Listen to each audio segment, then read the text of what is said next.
Assalamualaikum warahmatullahi wabarakatuh. Bismillahirrahmanirrahim.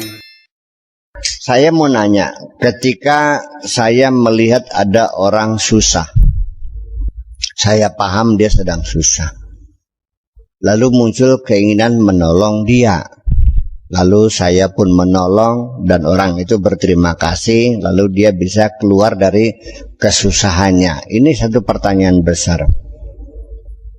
Siapa yang mendorong kamu menolong orang yang susah itu?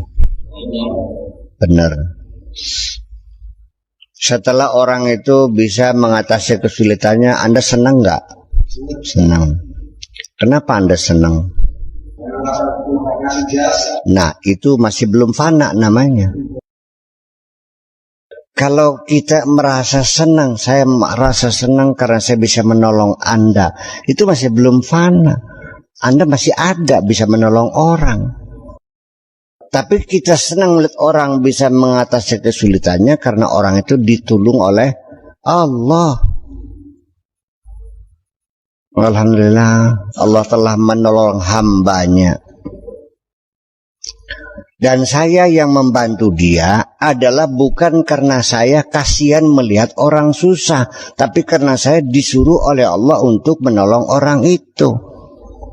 Kalau saya menolong orang, tidak selalu harus karena saya kasihan sama orang. Pokoknya up to you, terserah Allah saya mah. Nah, kalau Allah nyuruh saya menolong orang yang telah menjahati saya, mau nggak? Di sini persoalannya. Dengerin dulu. Kalau kamu menolong orang yang dulu pernah menolong kamu, itu masih rawan, masih banyak kemungkinan dan hampir-hampir bisa dipastikan karena kamu terikat dengan jasa orang itu. Istilah gentenan, jangan sampai air susu dibalas dengan air coba, itu hanya membalas kebaikan orang. Tetapi kalau orang itu tidak pernah berbuat baik kepada kamu, baru disebutnya kebaikan.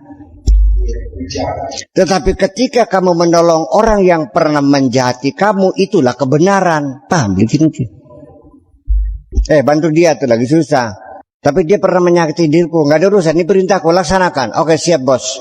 Kenapa sering terjadi seperti itu?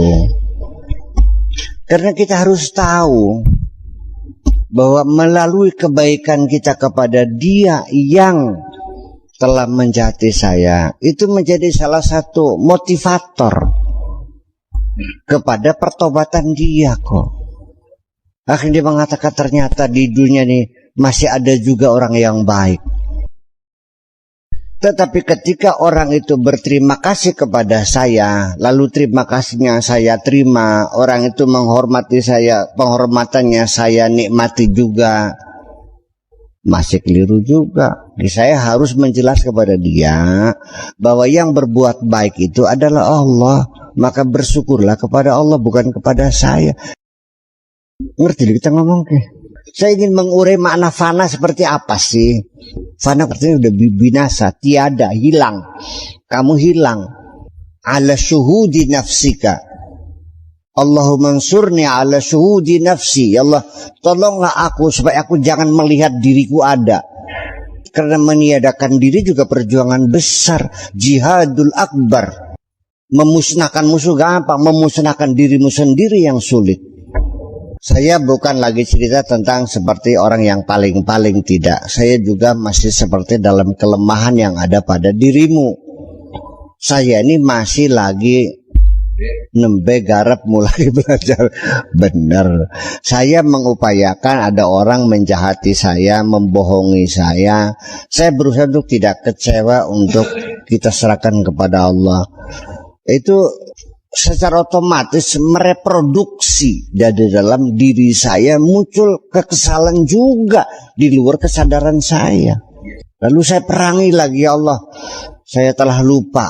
Ini urusanmu bukan urusanku. Urusanku hanya menjalani tugas kok. Iya, jadi perjuangan juga. Saya masih berjuang melawan nafsu saya kok. Saya bukan orang yang sudah terbebas dari nafsu. Wa ma ubari'u nafsi. Saya tidak bisa membebaskan nafsu saya kok, belum bisa. Inna nafsala amartum bisu. Nafsu itu selalu ngajaknya enggak benar aja. Ini pergulatan setiap detik, setiap menit, setiap jam, setiap hari, pergulatan seru di dalam diri saya. Apakah saya menang? Wallahu alam. Menang atau tidak saya ya nggak tahu. Yang penting saya berjuang.